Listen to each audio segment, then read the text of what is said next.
Meksičke vlasti uhapsile su 14-godišnjeg dečaka pod nadimkom El Čapito zbog ubistva 8 osoba u blizini Meksiko Citya zbog droge, saopštilo je danas Federalno odeljenje za javnu bezbednost.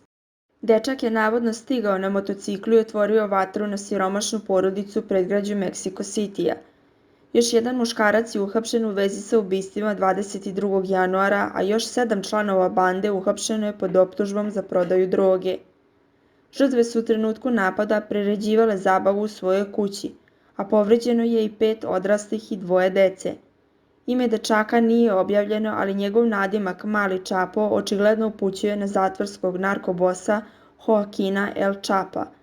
Motiv ubistva nije objavljen u javnosti, ali narkobande u Meksiku često se bave kidnapovanjem i naručenim ubistvima.